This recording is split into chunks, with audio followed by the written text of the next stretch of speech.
Cool deal. Beans. All right.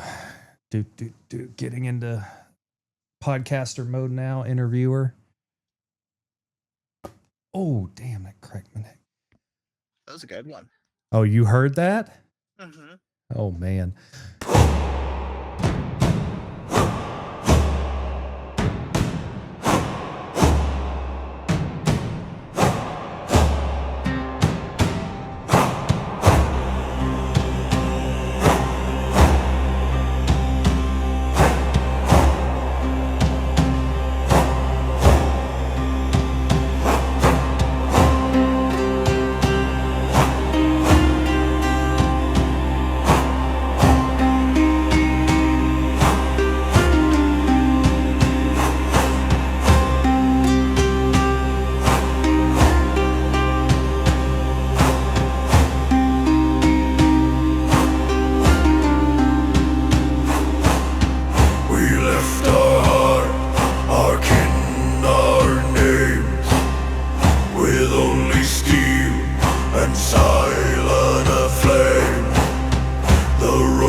Welcome to Raven's Whispers Across the Nine Realms, podcast where Norse myth meets modern minds. We explore the realms of mental health, gaming, and community. One story, one conversation, one whisper at a time. To Raven whisper, north winds cry, where truth is hidden in the sky. Through nine realms wide and time grown cold, we seek the wisdom of the old. With axe and shield, with heart unbent, for honor's call our fate is set. We rise as one beneath the storm. To Raven whisper, we are sworn.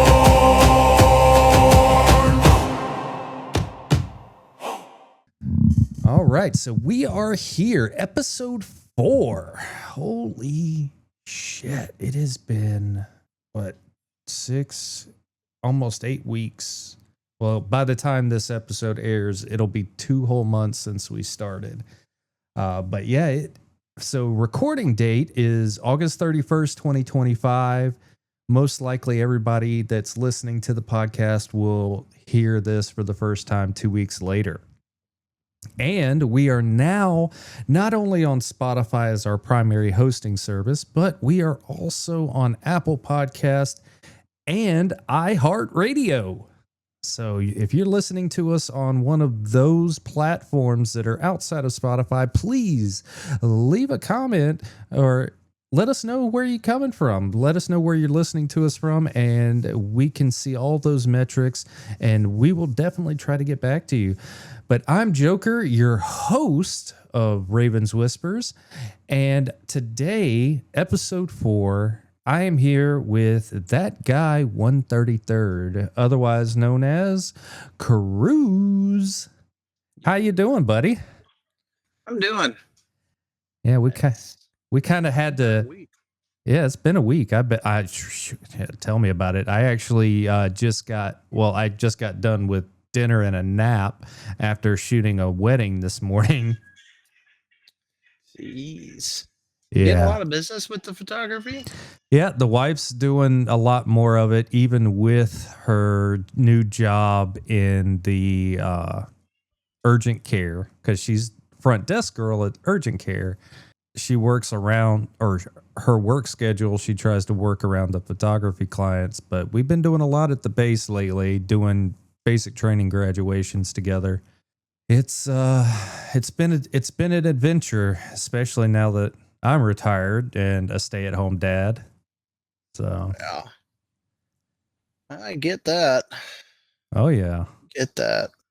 So, for anybody that has never listened to an episode of Ravens Whispers before, during these last few episodes where we do interviews of individuals, we send them out a somewhat structured version of our questions. And they can be fairly generic, but it gives anybody who comes on and as a guest an idea of the flow of the podcast. Of course, Kruz has been given said list of questions. And of course, you know me, when I think of something, and he knows me as well. We've been good gaming buddies now for a few years. Oh, we're more than just good gaming buddies. We're friends. I've been to your house. Yeah, you have. I still have your clothes sitting behind me. So, yeah. So, question one, we're going to talk about your mental health journey. And what we want to do is really kind of get into the weeds of what has brought you to this point. Your ups, your downs, your ins, your outs, in the military, out of the military, what kind of led to where you ended up today? And of course, you can go in as much detail as you'd like or as little. We got time. So, Well, you can't talk about the low points in your mental health journey in the military without talking about the high points, because there's everyone's time joining the military always starts high. You start at the high points. I remember, so when I joined the army, I actually joined at 17. I yeah. joined, what is it? Like 14 days after I turned 17. Okay, you got me on a few. You did a lot sooner than I. When I turned 17 in March, I joined in September. I joined the army while I was still a junior in high school. Wasn't even a senior yet. And I did what was called split option, where you join your your junior year and you go to basic training that summer. You come back, you finish your senior year of high school, and then you go off and do your AIT right after you graduate. Basic training was, from what I've been told, it's a lot harder back then than it is now. I joined during the Obama era scale up, where they were Oh, taking everyone with a pulse. So yeah. Benning was just rip roaring, Sand Hill packed to the gills. There's some things that I didn't get to do in basic training that a lot of people did. Like, I didn't get to do the obstacle course because it was booked out. Hmm. Like, I got a lot of range time in my time in basic training and AIT. I've been told by new guys going in that they don't work with the M2 or the Mark 19. They might not even get to work with the 240 Bravo. Oh wow. And we did all of those things and more. Yeah. Oh yeah.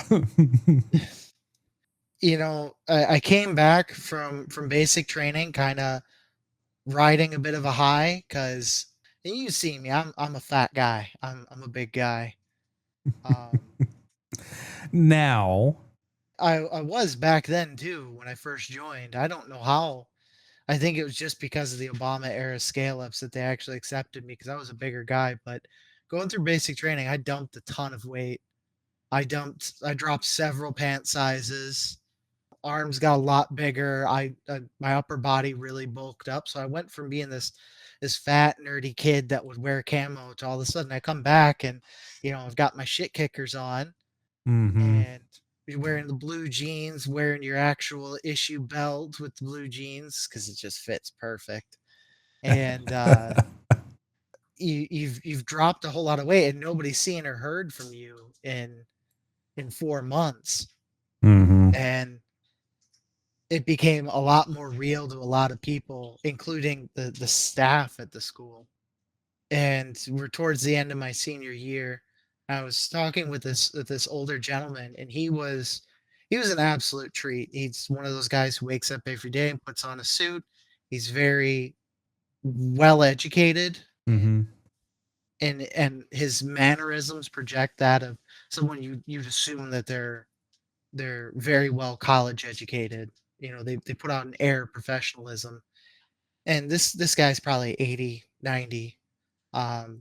And I had a wonderful chat with him. And I remember when I left, he told me that talking with me, he felt like I had an old soul. Yeah, you have an old soul. You're mature for your age. So there's something to be said for military structure really Early on. putting a good uh, observance about you. You pay attention to more things. Mm-hmm. But you know, that's kind of where the benefits stopped. I remember uh, going back, and I think my first true hardships started when I went and did AIT, where things got a lot more difficult. I was 11 Bravo. I was infantry. I scored high on the ASVAB, but I didn't get perfect color vision, so I couldn't be the helicopter electrician I wanted to be. Mm. So I ended up just opting for infantry. I got a nice little enlistment bonus that they don't tell you Uncle Sam takes a third of. Yeah, right. You start running into some of the missing cogs in the military's machine, like getting exposed to a ton of mold. Oh God. So much so that I had an anaphylactic reaction. Come to find out later on that the bread was molding, Mm. and they would toast it anyways and then use a butter knife and scrape off the mold from the bread. And for like breakfast, when you get your toast, whatnot. Oh wow. I was down in Sand Hill. I went through, that would have been 09 to 010. Oh, 10. They 2010. Yeah, 2010.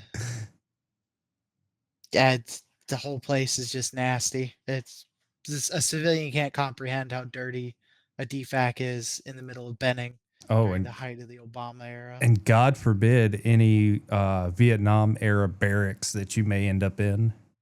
I ended up in World War II era barracks. No, during yeah, the that too. war. Yeah. You start to deal with some of the bad, and got done with AIT. My very first drill with my unit, Warno order, we're going to Afghanistan in 8 months. My very first drill. Mm. I went National Guard because that's what was local. I wanted to stay in the area, and Mm-hmm. there's no real army bases in the area. National Guard needed an infantry, so I went National Guard, and there was National Guard unit right in my home city. And yeah, very first drill, Warno order, we're going to Afghanistan in 8 months. And immediately all the shakeups happened. There was no old guard. There was no grilling out on the weekends, drinking beer, stuff like that. It was new company commander. He's a ranger, and he's a hard charger, Captain Merchant. He's a major, last I heard. Now, Mm. immediately started training us like rangers, treating us and having expectation of what he would expect out of rangers. And we were beating ranger unit scores in places like Fort Irwin. Nice. Yeah. My first major mental health blow, though, would have come from my platoon sergeant. So learn to disagree with command occasionally, especially when it comes to things like Safety. safety. And in my case, when your platoon sergeant starts going nuts because he stopped taking his medication for deployment. Oh God. Yeah. He stopped taking his medication so that he could go on the deployment, and he went nutso, and I was the RTO. So I was attached to him at the hip. I had to go everywhere he went, and he'd do everything from keeping me up till 2, 3 o'clock in the morning, putting fills in old Singars Mm-hmm. that had the ancient batteries, and they'd end up being dead by the morning. And I had lose to their stay up fill. and lose their fill. And he wanted full security coded fills in them. Like you could talk to any on the actual encrypted channels. Yeah. He wanted those fills in there, and I had to stay up all night making sure that 20 different batteries or 20 different Singars didn't die, and just putting me on like the craziest details. And he wore me out for the 2 months of train up before we actually went and did the train up for deployment. He didn't leave me alone. I was getting maybe 2, 3 hours of sleep a night. I was always running. I was always doing something. He was always on my ass. And it's, he had his own reasons for it, but I was starting to break down mentally. And when that caught up with me, when I broke out in stress hives down in Mississippi, all over my back, Oh and no. it combined with a heat rash, all that stuff. And I actually went to sick call, kind of. It was out on the range. It's bad when even the medics go, "Holy shit," as you're taking off your shirt. Yeah. But I got sent to sick call, met with a major. The doctor that met me was a major, and he put me on quarters. Well, when I got to my first sergeant idea of quarters was having me on talk duty all day long. This major wanted me. He had specific instructions. I was to be in an air-conditioned barracks, minimal clothing on. He didn't even want me leaving to go get food. He wanted somebody to bring the food to me. First sergeant's idea of that was on talk duty in full kit, setting up antennas, and he also was sending me to run messages to other platoons in the various areas around down in Mississippi on base. Oh God. So he was punishing me for going to sick call. I was supposed to go in to sick call the next day, Sunday. Yeah, that major was coming back into the office on a Sunday for me. That's how severe my Condition. my back was. It felt like razor blades being drugged down my back. It was excruciating. So I was on talk duty until about 3:30 a.m. Sunday. Mm-hmm.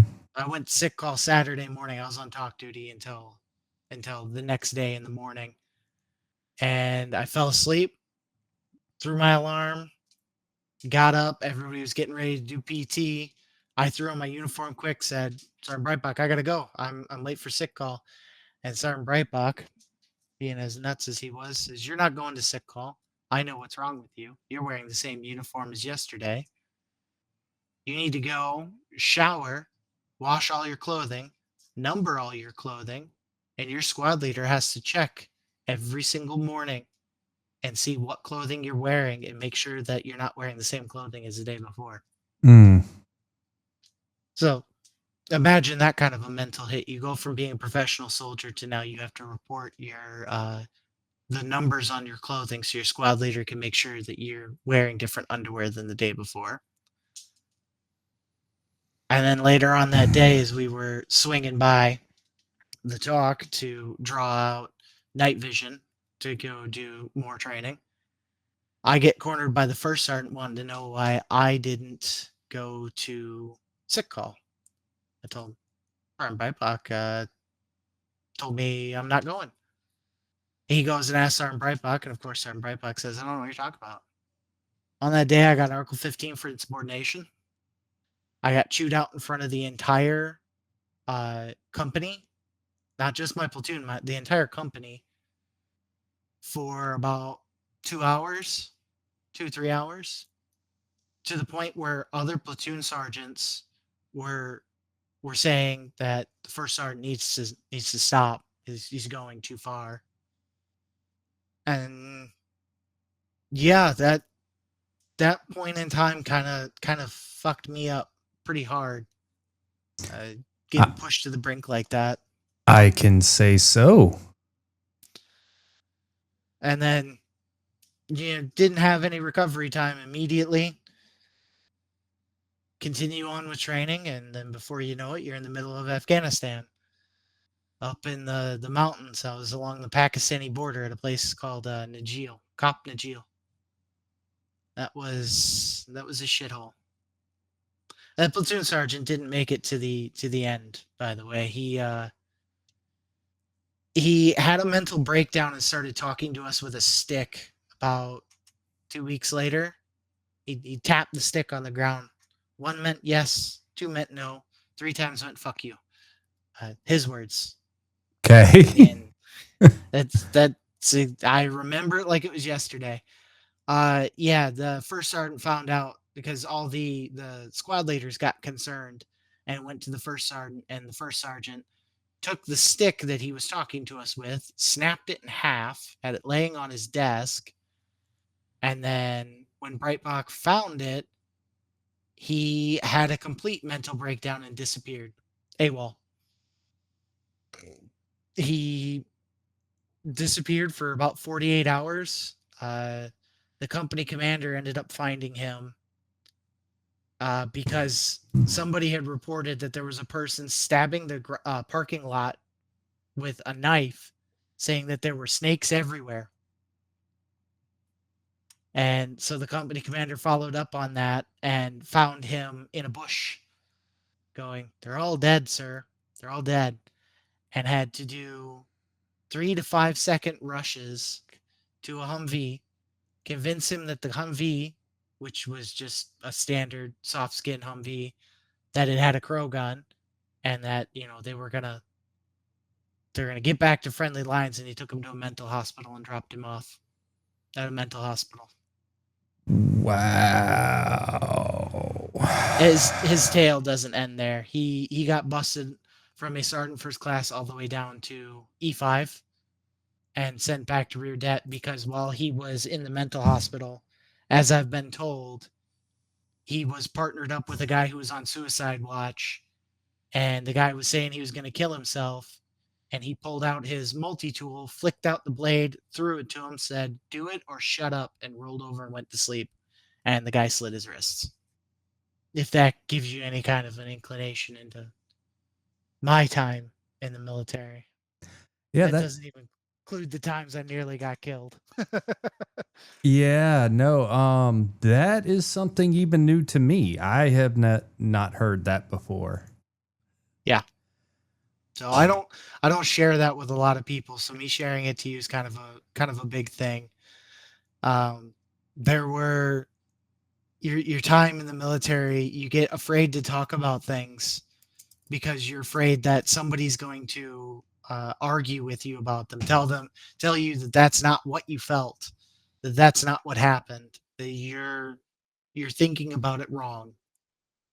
So you don't often share that with a lot of people. So my time with that really made me short with people. I didn't really tolerate in the workforce and civilian workforce after coming back home and everything. I didn't tolerate people not doing things that you get in the civilian world where they do the bare minimum amount of work. Yeah. Me, when I was at work, I'm there to work. I'm gonna go at it. I'm gonna give it my all. And when I'm done with my work, you leave me alone. But that's not at all how things work in the civilian world. The more you do, the more they give you, the more things they find for you. You can't just disappear, and kind of get left alone. And those around you will recognize that you're doing more work than other people, and they'll do less work because they know you'll end up doing their work anyways. I ran into that in so many jobs coming out of the military that I didn't jive well with the civilian world anymore. I didn't jive well with people's work ethic. And that's how I ended up getting the rating that I have, which is 100% due to unemployability. Damn. So, yeah, I can see where that would definitely fuck with someone's mental health. Even if it wasn't directly at you, I mean, you're dealing with something and watching all this and wondering, am I going to be the next one?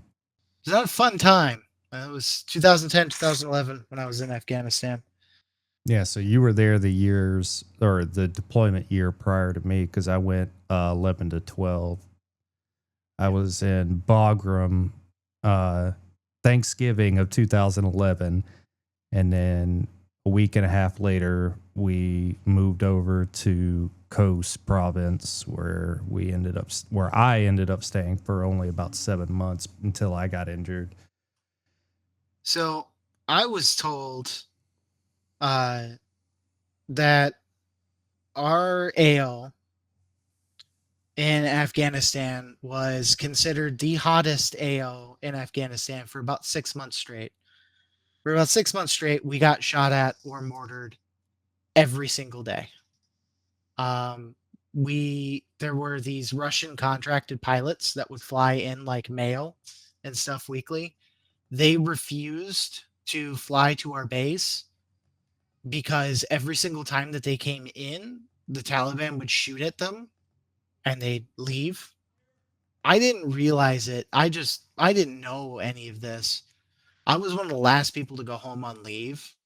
I didn't really care what slot they threw me in, so they threw me in towards the end. I was actually sitting on the flight line waiting for my helicopter ride to go to. I go through Mederlam and then land at Jaff, and then from Jaff to Bagram. I was sitting there waiting at our flight line for a helicopter to come in to pick me up. And that's when one of the guys came running out of the combo shack. We got him. We got bin Laden. So that gives you the kind of time frame. I've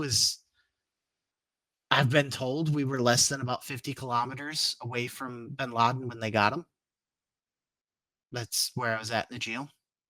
We were right on the Pakistani border up in the mountains. Damn. But on the way when you're leaving, for those that don't know, when you're leaving to go home on leave, you get picked up from your little base out in the sticks like I was by a helicopter, and they fly around to a couple of different bases, pick up a couple of different people, whoever needs to leave that day, and they fly you to the next biggest base, which for me was we stopped off in Mederlam, but I didn't get out of the helicopter, and we flew to Jalalabad Air Force Base. And then from Jaff, I flew to Bagram, and Bagram is where I dropped off my rifle. But I remember being in Bagram, there's holdover times, and you're stuck there waiting for your flight out. I'd already turned in my rifle and everything, and I was laying in this bunk in this big, like 50-man tent. Mm-hmm. And I had my battle buddy, Always. He was there, I think in the bunk underneath me. And I'm on my laptop, enjoying my first taste of internet access in forever. And on that slow Wi-Fi that you could connect to. Yeah.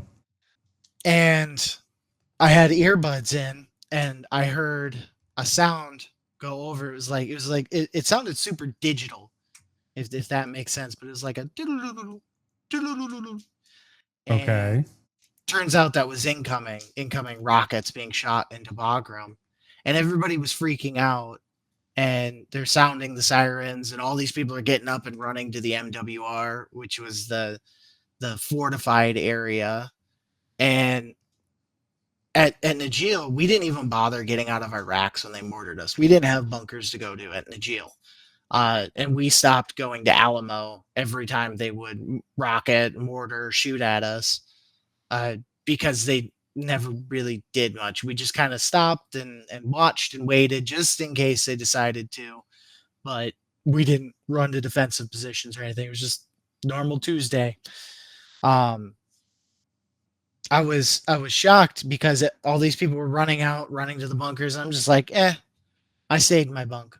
So did Always. And a sergeant major came running through. Get the fuck out! Go to the we're under attack. All this other stuff, and basically almost flipped me out of the bunk. So I threw on my body armor, and so did Always. And we're walking towards the NWR. I didn't even bother buckling my body armor. Everybody was running around, and I know it's a big no-no, but I didn't bother. Yeah. And these people are all freaking out, and Always and I are just like, what kind of deployment are these guys on that they're not used to this? Like why are you freaking out? They're already done. They've been done for 5 minutes. And that's when I realized that both of us, all of us at Nagio were probably looked like to these guys like we had 1,000-yard stares. You know, we were used to it. We were used to these kind of random attacks, and already knew that if it was your time, if it was your time to get your ticket punched, there's nothing you're going to be able to do about it, not with indirect. So it's, it's kind of interesting to see that in these people standing around the MWR, starting to give you a little bit of space, because I had looked at myself and my skin like is so dark tanned because I'd always have my sleeves rolled up, and I'd have the fingers cut off of my gloves, so all my fingertips are tanned. And like at one point I gotten so sunburned on my nose it cracked open and bled, and then had scarred. So I had a scar on my nose. And I must have looked to these guys like I was straight out of Vietnam. It was something. All right. So you've gone pre-deployment, during deployment. What about post-deployment mental health journey? When I came back from deployment, when I came back on leave, my family got me a Hardee's Monster Burger. You guys, some other people might call it Carl's Jr. Yeah. And fries and a brownie and stuff like that. And I ate it and I puked. Oh, yeah. So much grease, and you're not used to it because you're basically living on school cafeteria food where I was. Fresh food, fresh ingredients is non-existent. Mm-hmm. But you come back, and you can't sleep on a normal bed. It's too soft. You end up sleeping on the floor. And in some ways life moved on, and then in other ways nothing changed, but you know that everything about you changed. And so it becomes jarring in two ways. That you have changed, and some things that you didn't expect would ever change have changed while you were gone. And then things that, it's weird. It's like taking a puzzle piece out, soaking it in water, and then trying to put it back in. It's changed. It's not going to fit back in there. And I think that's what a lot of veterans deal with, especially from GWAT veterans, Global War on Terror veterans. Mm-hmm. It's the kind of like fighting and stuff that we had to do over there, and some of the stuff you see over there, oh my God, you don't come back the same, and you really can't fit into your old life. And you don't know how to explain it to anybody, because you really don't necessarily know there's something wrong, but you know there's something wrong. Yeah. And in my case, it wasn't that I knew there was something wrong. I knew that I kind of felt like I knew the reality of the world. I knew how the world actually ran. The veil has been opened to you. Yeah. You're seeing behind you. You now know what's behind the curtain. You no longer have your blinders on anymore. Yeah, and maybe the Taliban weren't all the people in the Taliban weren't bad. Maybe there were good people in there, but I'll tell you what, from the ones that I seen, they got a lot of really bad people mixed in there.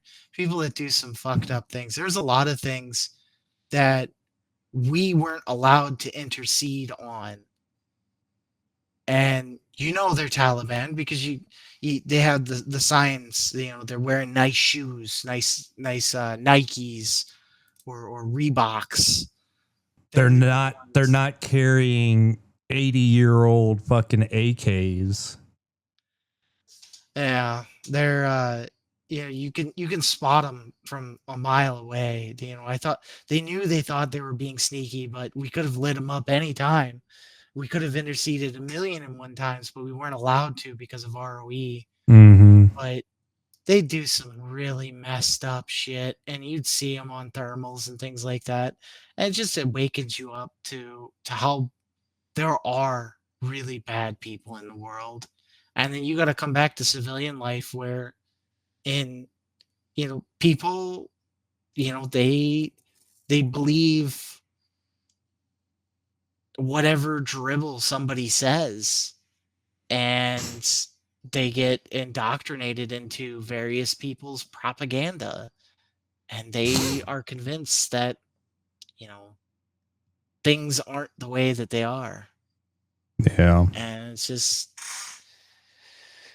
how do you deal with that? How do you deal with someone who is, when you're working in a factory making windows and doors, and you've got a person, their whole life revolves around them doing the minimum amount of work, and you're there to work, get a paycheck, maybe get a raise or something like that, and go home and find the bottom of a bottle.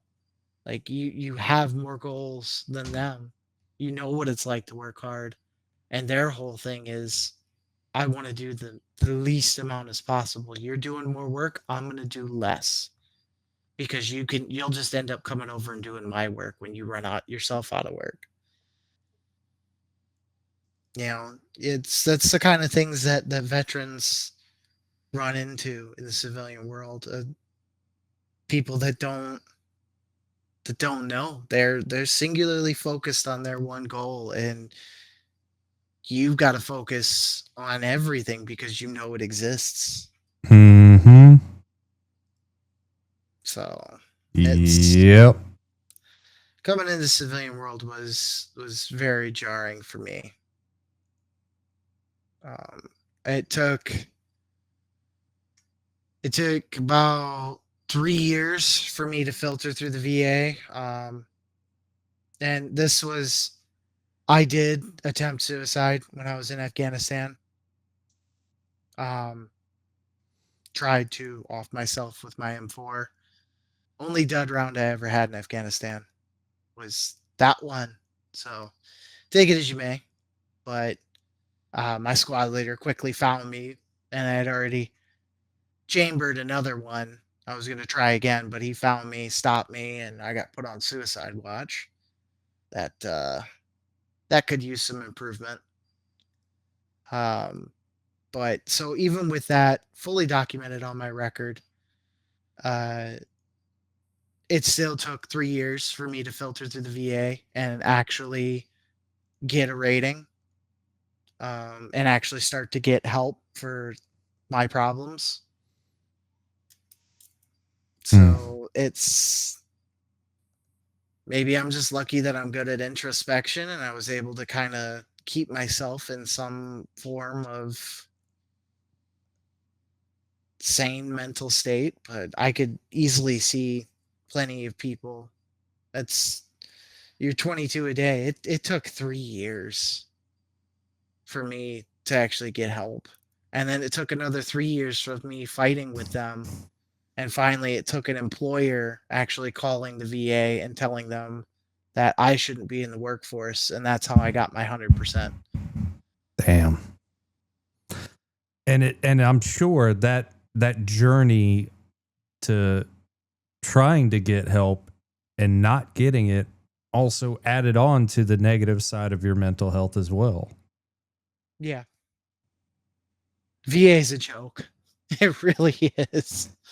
I I keep thinking because you'll hit good points in the VA where you ask them, hey, can I messed up my shoulder? Can I get in for an X-ray?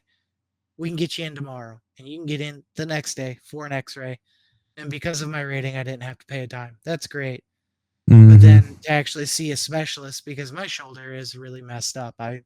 I fell, I tripped over something, I fell, I probably popped my shoulder out of socket and popped back in, and I may have some torn ligaments, cartilage. It's royally messed up. I have to go through physical therapy before I can see that specialist, and they wanted to do physical therapy virtually, which how are you going to assess my shoulder after the x-rays? How are you going to assess it through a camera? Like you could tell me, you could show me that your arm can only go up so high, but can you actually see the posture? Can you see what you need to see? And I told them no, and I want in-person physical therapy, and I get to finally go to the in-person physical therapy Tuesday. I got scheduled about a month and a half ago. That's how long the wait is to get in for physical therapy. Actual in person and not virtual. Mm-hmm. So all the while my wife's been dealing with me having this messed up shoulder that I can't even sleep on. I have a hard time lifting my daughter. All that stuff. I've been suffering with it for like 3 months now, and I'm gonna continue because now I got to go through the physical therapy, and they're gonna be like, "Well, we don't know what to do. What do you want us to do?" And all this stuff and back and forth, and I'll probably end up getting sent back to physical therapy again before I get to see a specialist. And that's if the specialist doesn't dismiss it outright. Mm-hmm. So, Damn. All right. Well, holy shit. Like I said, that was definitely a lot of information that I wasn't even privy to prior to this episode recording. So thank you very much for sharing. Even though that I know enough to know that was just a part of the story. And that's just like every vet, every first responder, every person that's ever actually dealt with trauma. But again, even just for sharing part of your story as far as your mental health journey, I thank you for that. And I also want to end that question on, I'm glad you're still here. I'm glad you had that dud. no. Because I probably wouldn't have ended up with my best friend in my older age if it wasn't for that dud. So congratulations on surviving, sir, and failing your attempt. Yeah. Yeah, that's something. Hey, to the listeners, if I'm perfectly okay with talking about combat and things like that in Afghanistan. If you want us to do a podcast on combat, what it was like during the various times in Afghanistan and whatnot, drop a comment or jump in the Discord, yell at Joker and say, hey, I want that. I'm perfectly okay with talking about it. I'll tell you about the time I nearly got smoked when I had a jam on a Mark 19 in the middle of a firefight. I'll tell you about the time I nearly got my head taken off by a Dishka. Yeah, I'm fine with talking about it. All right. Well, there you go. You heard it. All right. So I'm going to rearrange the questions from what I think I sent you. Is next question is, what about your gaming journey? Where did it begin? What was the first game you started playing that you can remember? What got you into either competitive gaming or the modern like desire to game. And what games are you looking forward to in the near future?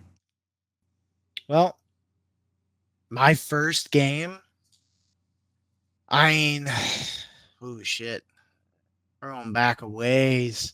I mean, of course, we all had the standard Minesweeper and Solitaire, but I don't know if you can really call them games. My first actual video game would have probably have been.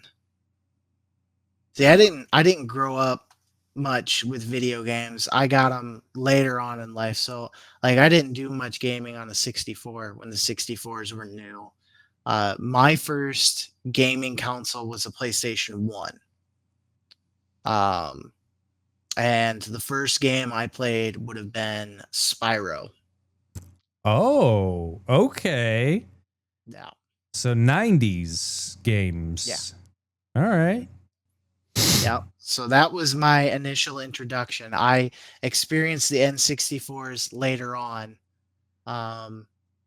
So take that as you may there. Like my early gaming would have been Spyro, Tomb Raider, um, Crash Bandicoot,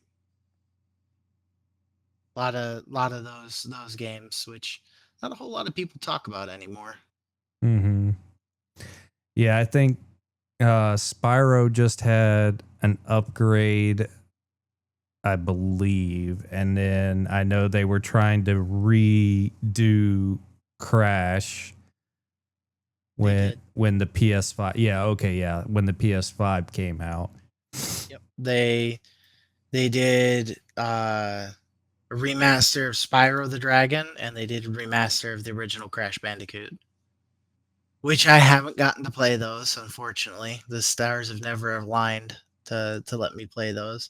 I did play the remastered Tomb Raider. I wasn't a huge fan though, because they changed it Oh yeah. Oh yeah. hardcore. It wasn't just a graphical update. They changed the whole mechanics of the game.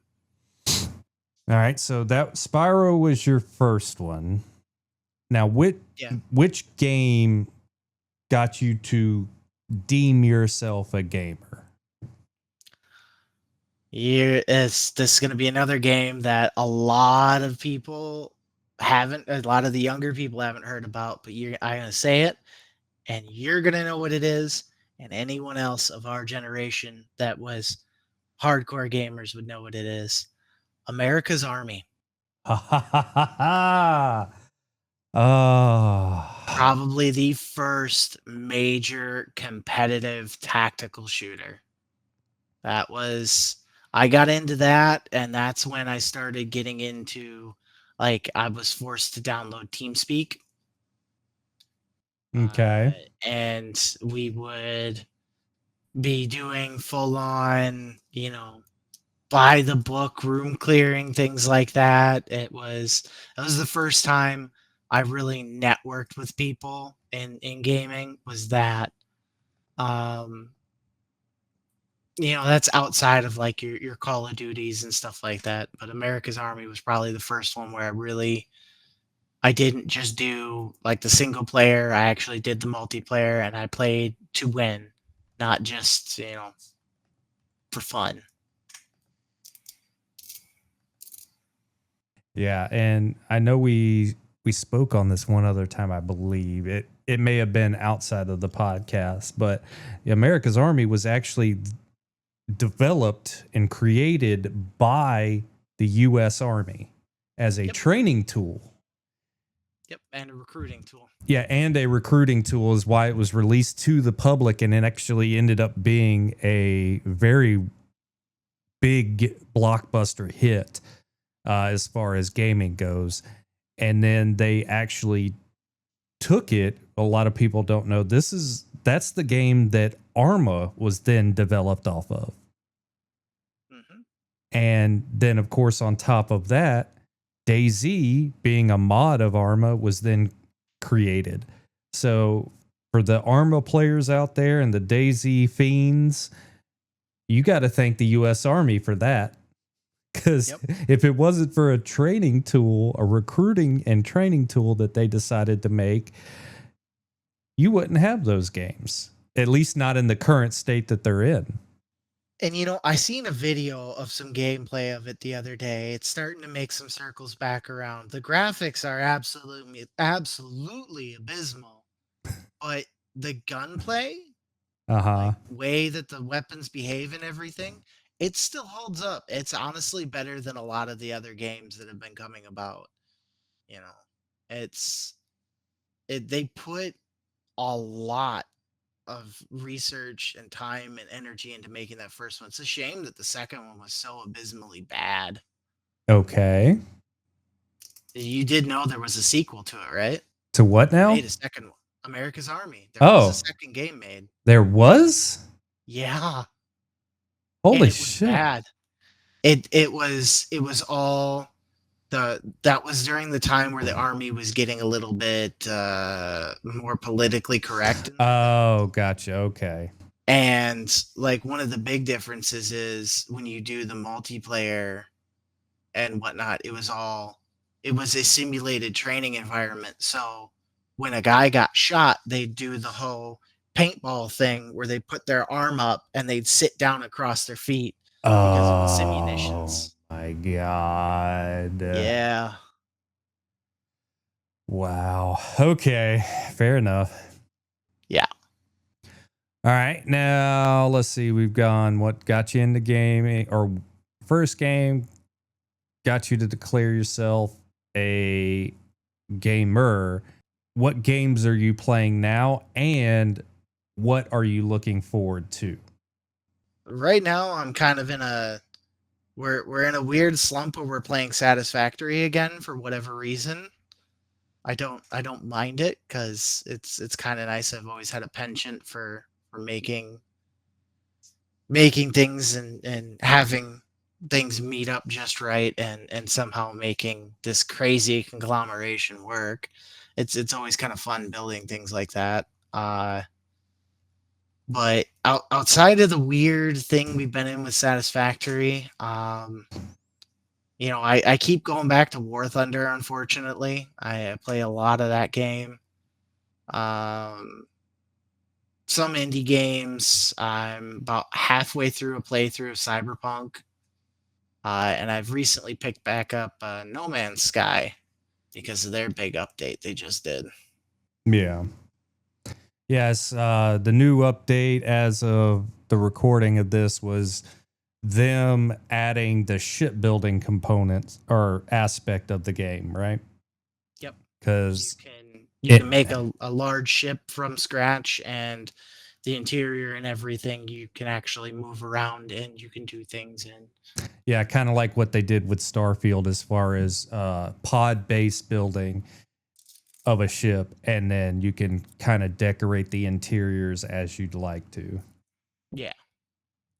Yeah, and I think the largest or the biggest ship you can craft in their make is what they consider a Corvette size.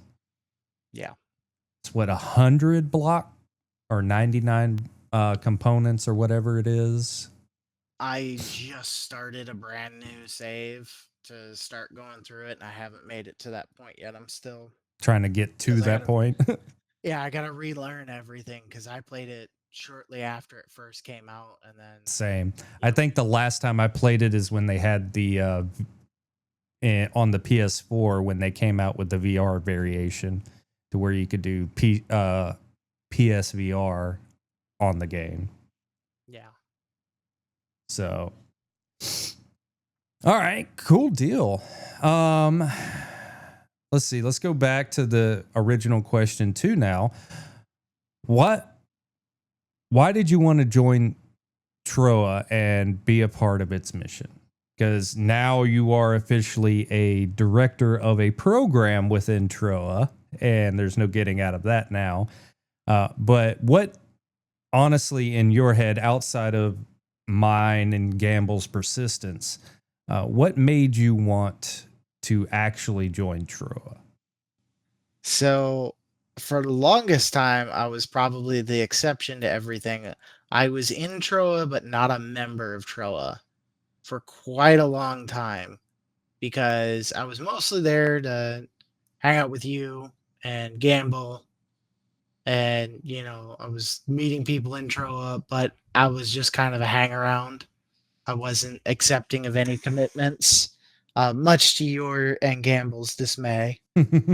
Um, what pushed me to join Troa was so I suffer from insomnia, very, very bad insomnia. If I go completely unmedicated, and my wife will attest to this, uh, I average about 3 to 4 hours of sleep a night if I'm lucky. And that's combined with the naps in the day. It's about 3 to 4 hours of actual sleep in a 24-hour block. And there's plenty of nights where I won't sleep at all. And then after a day or two, I crash and I sleep for 8, 9 hours. So even with the medication, I only get about 5 to 6 hours of sleep a night, depending. Um, but during one of the nights where I couldn't sleep, medication didn't work that night, which happens quite often. Uh, I was just kind of alone there with my thoughts. Uh, nobody was in Discord. None of the channels, all the streamers that I normally chat with and whatnot, they were offline. It was just kind of it was like a Tuesday evening. Nobody's on. Nobody's doing anything. And that went from about 11 to about 3 a.m. And I was thinking to myself, because I know that Troa is for is mental health first, and very much wanting to do mental health. I thought to myself, there's got to be other people out there that are like this, and these are the times when the thoughts become the hardest to fight. When thoughts of self-harm, of suicide, of as Icy likes to say it, much to my protest, the forever naps. Me, I'd come up with something a lot more fun, like looking for testing which ceiling fan in my house is load bearing. Shit. I hate to laugh at that, but that was a good one. The Remington retirement program. Those kinds of things.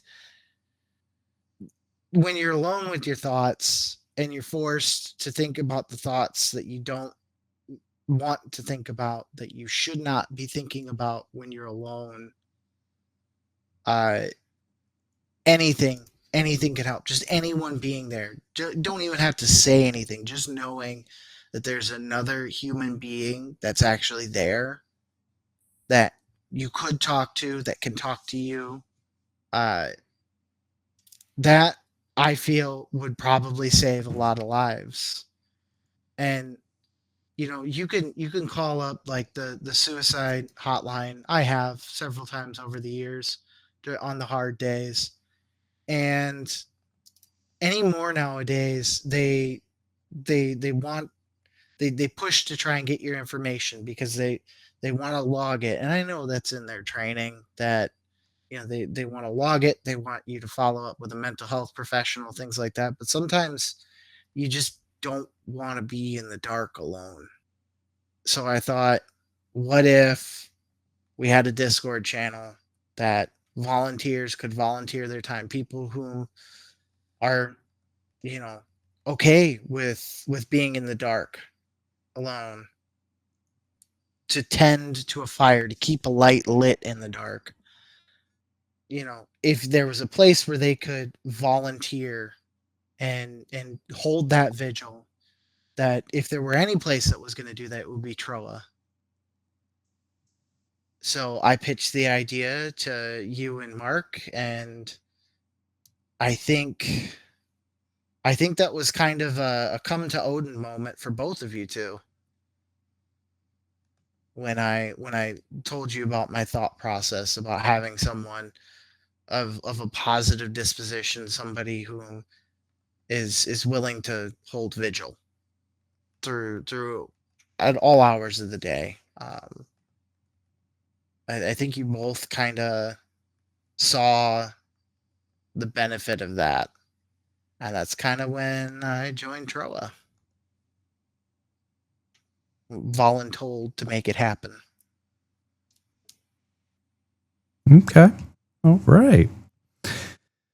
Wow.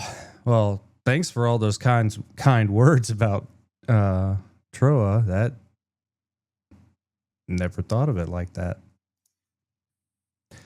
All right.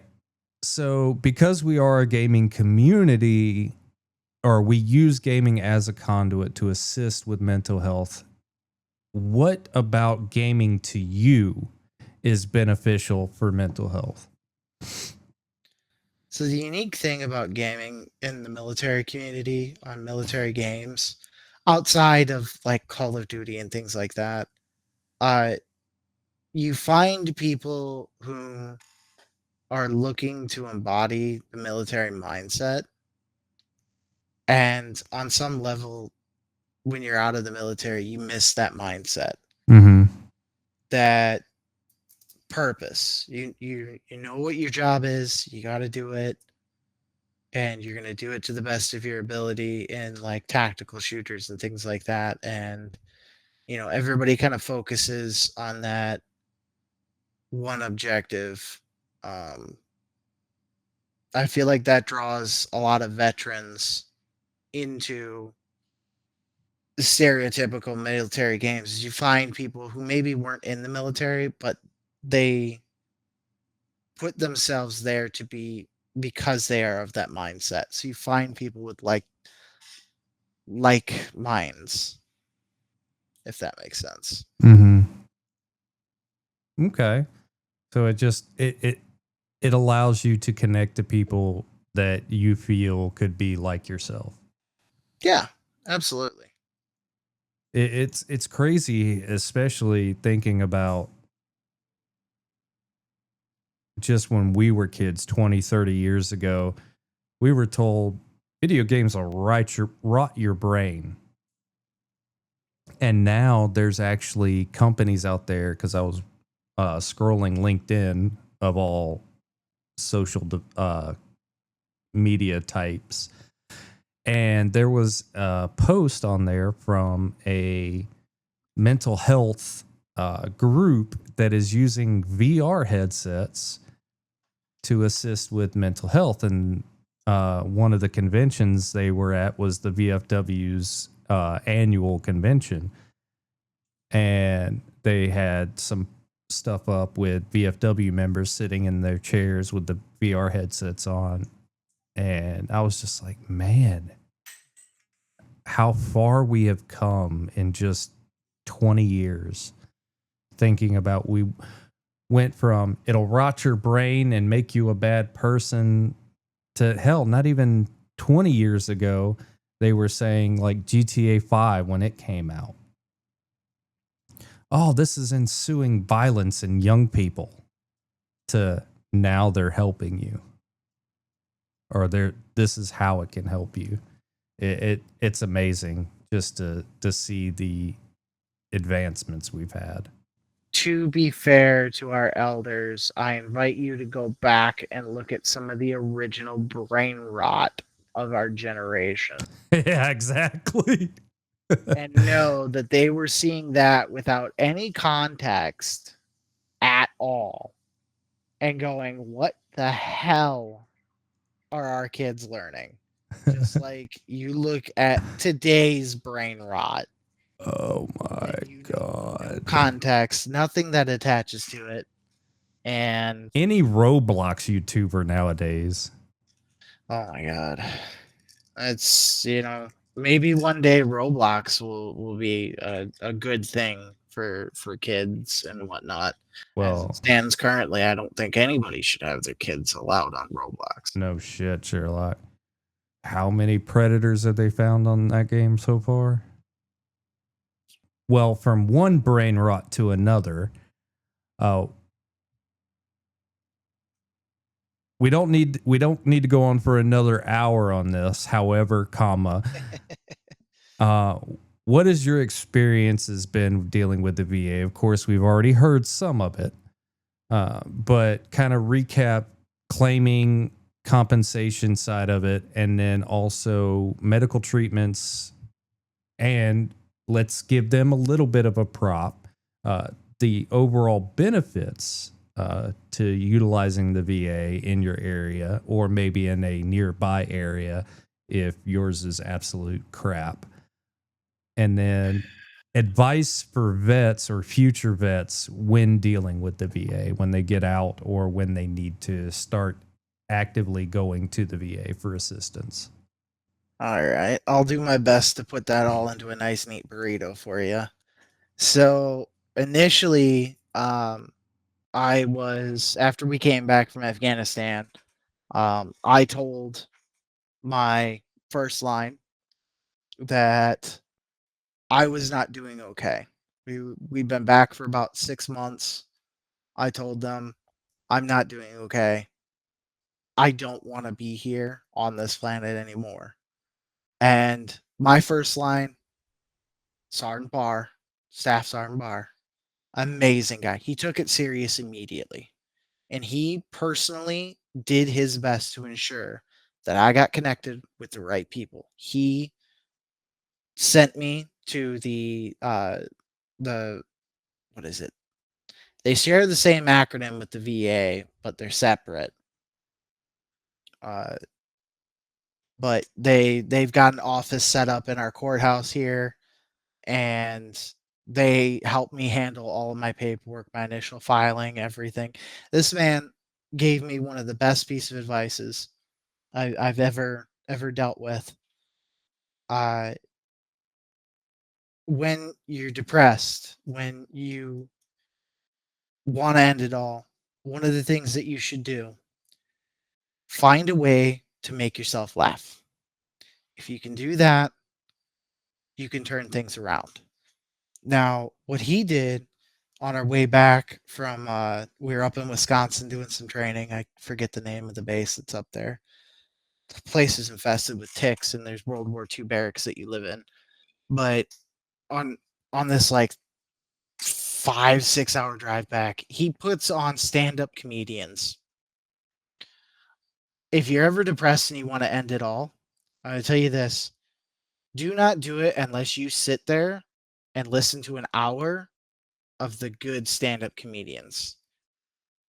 I promise you, at some point you will laugh, and once you can laugh once, it will help.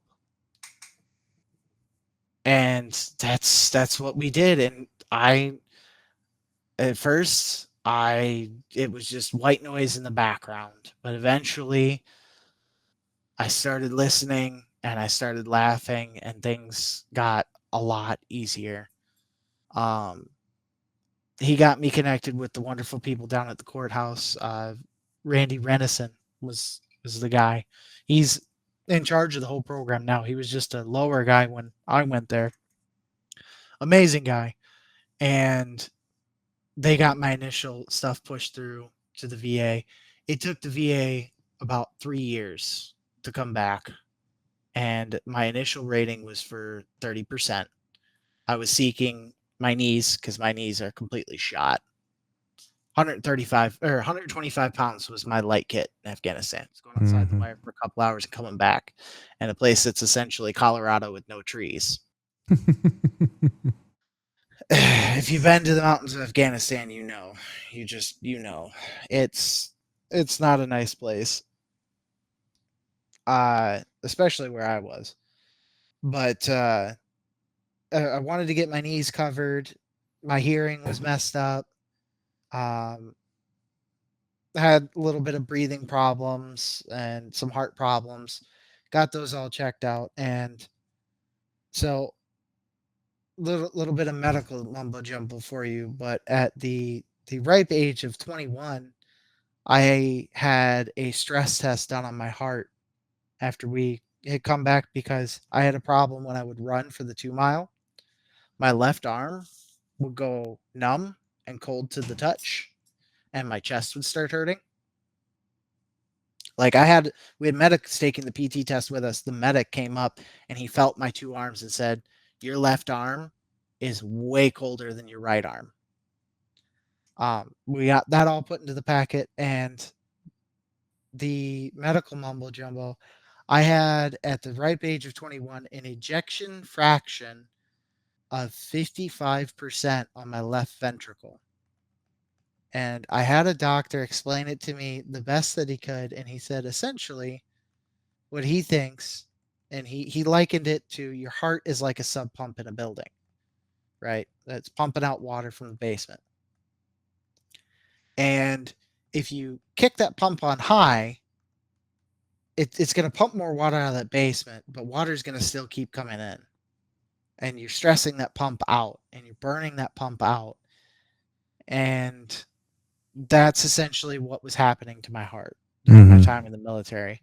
The amount of gear I carried, it crushed my upper body, my shoulder area, and it pushed things down. And my arteries are getting, and still are, they're pinched, they're getting crushed. So my heart has to pump a lot harder to send blood through. Like the muscle wall on my heart, on my left ventricle and whatnot, is really thick because it's had to pump so hard to get blood through this crushed area. And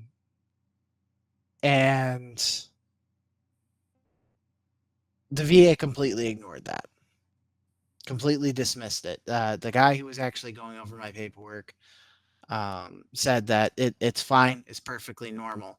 I had done a little bit of digging myself and talking with medical professionals, not just Googling it,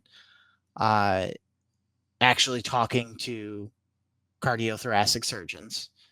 And 55 is where they would expect a person's heart to be when they're in their 50s, not 21 years old. And so I told him that, and he said, "Are you a cardiothoracic surgeon? Are you a heart doctor?" No. Well, I'm telling you that it's nothing. You're completely fine. I said, "Are you a cardiologist?" He said, "No." I said, "Then you can't say no." But that's all the farther it ever went with the VA. They refused to acknowledge it. They refused to acknowledge that there's anything wrong with my knees. They refused to acknowledge the fact that I lost half an inch on my height during my time in Afghanistan. So I know that my back has been crushed. But what they did do is gave me a rating of 30% for PTSD. And I went down to the Veterans Affairs office, and they're like, "What do you want to do?" I said, "What are my options?" And they told me, "You can fight it, you can dispute it and try and get a higher number, or you can take it as it is." I said, "I want my knees covered. Let's dispute it." So we disputed it. It took about a year and a half, and the VA came back and said, "There's no supporting evidence that your knees are damaged. This pain that you're having when you're going up and down the steps, it feels like somebody's jabbing a screwdriver underneath your kneecap and digging it around. There's nothing to support that." And they couldn't find the files, the medical records from the medics when I fell and I busted my shit in the middle of a mission in Afghanistan, and I ended up getting a big old shot of tramadol in my butt cheek. They couldn't find that, or any of the bandage record of the bandages used to stop the bleeding on my leg because I sliced that wide open. They couldn't find any of that stuff. They told me I could go get sworn witness statements, but I couldn't find any of the medics from that time because they were from other units that got loaned to us. But they did up my rating to 50% for PTSD. I immediately went down to the office and we filed a dispute again. And by this time, I've been fully medically retired out of the Army. I got medically retired in 2014 when they initially kicked back my rating for 30%. It took, I was working at a job. I had an asshat of a guy that thought he was the funniest person on earth And whenever I would use the bathroom, for whatever reason, the light switch for the bathroom is on the outside of the room. He'd flick the lights on and off, kick the bottom of the door, and scream incoming. Oh, yeah. And when I would come out of the bathroom, he'd be hiding around the corner. He'd jump out and go, Allah Akbar. Yeah. Wow. And the one day I was having a bad day. I clipped my side on a rebar ladder. I was not having it. I pulled out my little pocket knife that I had on me for work, little like 2.5-inch blade pocket knife. I flicked the blade out and I said, if you ever actually scare me, that's a great way to get stabbed. Well, he immediately ran to the boss, and the boss freaked out. I got fired that day because I threatened him with a knife, apparently. And he ended up calling the VA and saying that I am a psychopath and I have screws loose and all this other stuff. I don't know how he called the VA, but I know that the VA immediately took my case that had been sitting on a shelf and called me within that week and said, we need you to come in and do your ratings evaluation. And I went to Iowa City. It's a 100-mile drive to get there. That's where I got to go to do any of my major medical stuff. And spent all day in there, and they ended up bumping me to 70%. And then provisionally, I got bumped to 100% from that 70% due to unemployability. But with that, because I'm bumped from 70% to 100% due to unemployability, again, all on PTSD, I am not allowed to have any form of gainful employment to include self-employment. I am barred from the workforce. Which is absolutely fucking stupid, but It's a difficult life. Try to find meaning in a life where you can't work. I can have hobbies. They can be self-funding. But I cannot make more than $600 a year. That's why I never got into streaming all that much, is because if it ever took off and I started making money, I would put my VA in jeopardy. And let's say it took off and I started making money and got off all of my VA benefits, but then drops out. And I go back into the workforce and deal with the same things I was dealing with before, only this time with a lot less patience. mm-hmm. And in the meantime, I would lose my house. I'd lose, everything. Because there'd be that huge gap in wages. So my advice to veterans going through the VA themselves, don't ever make light of any of your issues. You tell them as they are, and make sure that you stress to them that you are not embellishing. This is how they are. Because there's plenty of guys that have no problems at all that go in and they embellish the hell out of everything because they want a quick 30%.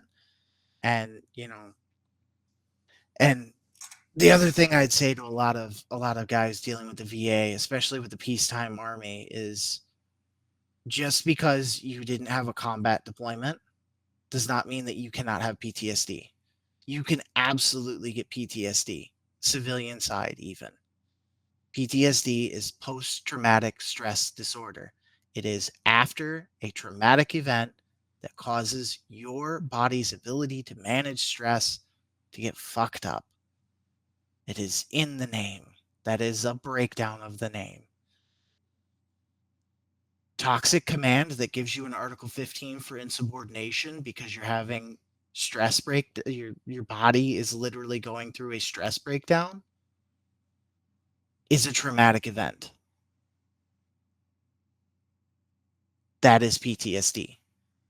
If I got a buddy who's in the Navy, if you're walking down the corridor of a ship and all of a sudden you stumble across your buddy hanging from one of the gangways, dead, that can cause PTSD. Mm-hmm. Just because it wasn't combat does not mean that it's not stressful. Yeah. Yeah, we had a guy after our deployment when we got back in to the unit workflow. Ended up between drills, ended up taking his forever nap. A lot of the new kids that didn't go with us, but were like, they joined up while there was a rear det and became a part of the unit, was starting to get to know everybody from the deployment. It fucked a lot of those kids up, not seeing him come back. Even the ones that didn't really know him, but knew of him. And it's a little crazy. But a lot of people don't even take that side into consideration. No, and more people should. There's a certain amount of stress and PTSD that can be reversed. It's important that those who are starting to have the signs and symptoms of PTSD to get help while you can. In my case, I went through it, and the army was very big on suicide prevention, but you keep thinking, that's not me. I'm not going to do that. Or in my case, you think, I'm not going to do that because I don't want to be an individual. That's still very big in the military. You don't want to be an individual. You want to be part of the machine, just like all the other cogs, because that's how you are supposed to be in the military. And by admitting that you are going through mental tough times, or that you are starting to have PTSD, or you have full-blown PTSD and you need help, but the moment that you do, you're afraid you're going to get put on suicide watch. They're going to take your bootlaces away. They're going to assign some poor bastard to have to sit there and watch you sleep to make sure that you don't try to wander off and off yourself. That did happen to me.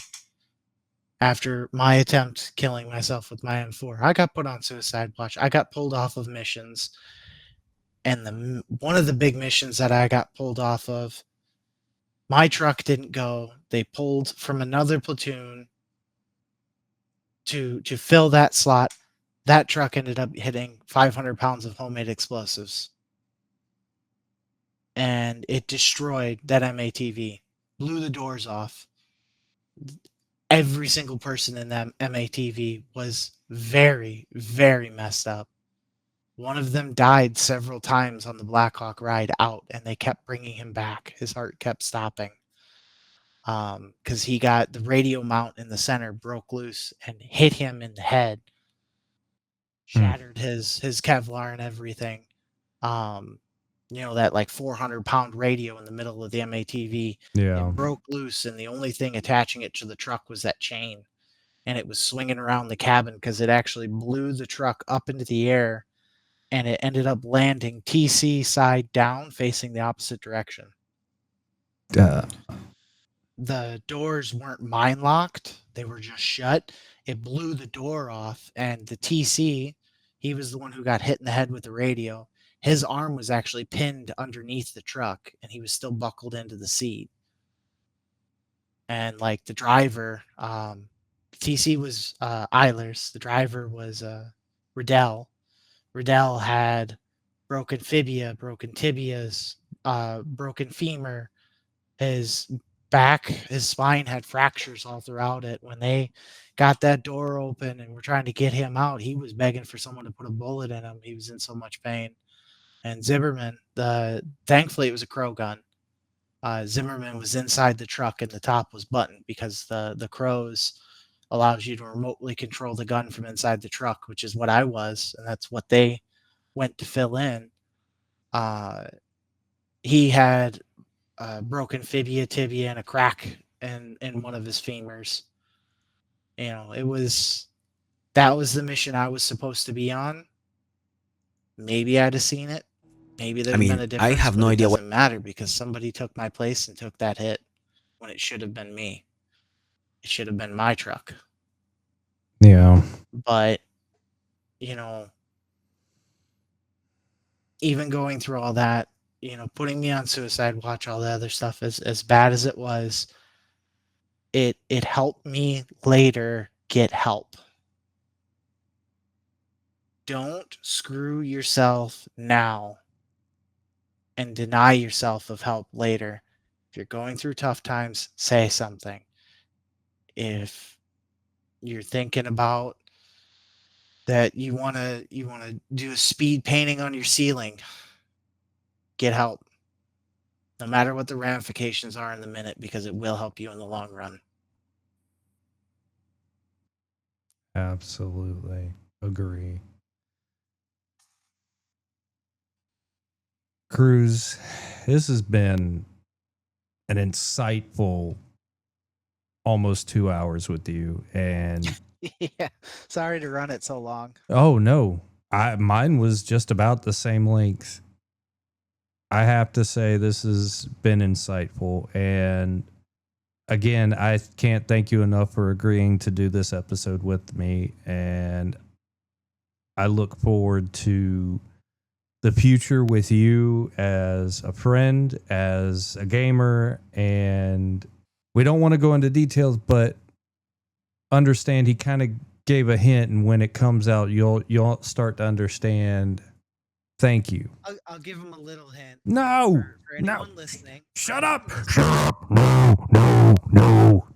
If you find yourself that you want to help people and you feel like you can be a tender of a fire in the dark and light the way for other people, come on over into Troa. You can get a hold of Joker. You can get a hold of Icy and any one of those and mention that you heard me talk about lizard, and you want to help. There's your hint. You want to help?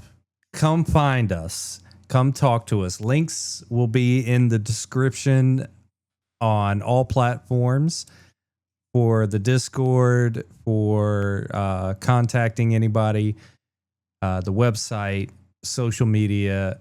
Just say, hey, I heard the podcast and I want to help. Now I just got to find something interesting to bleep out the name.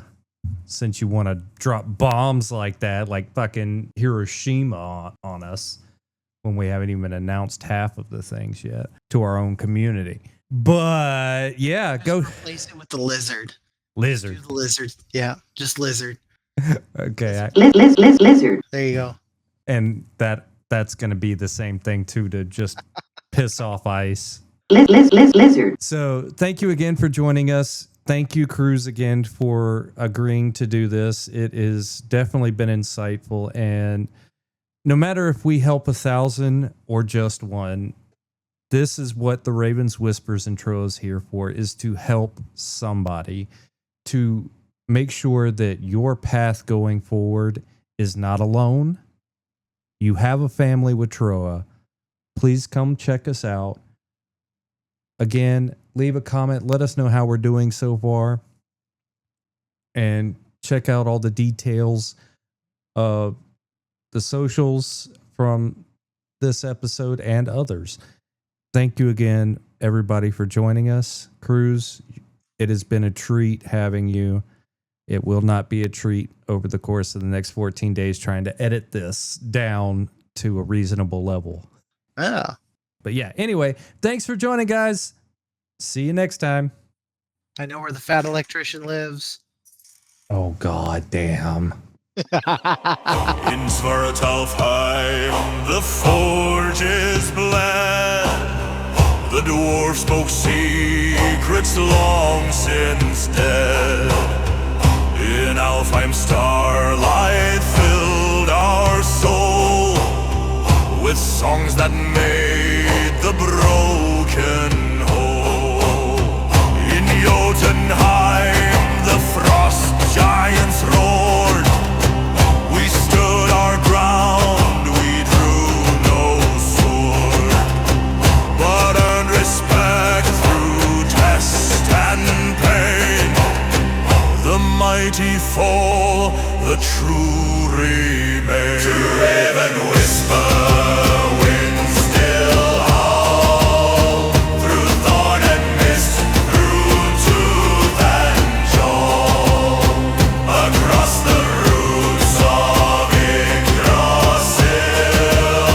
Our purpose drives, our hearts are still, with every friend and every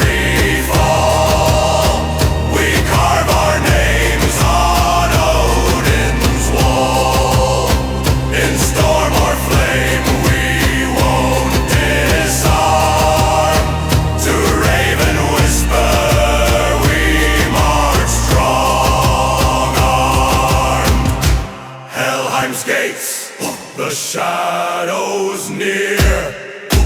We walked through sorrow, faced our fear.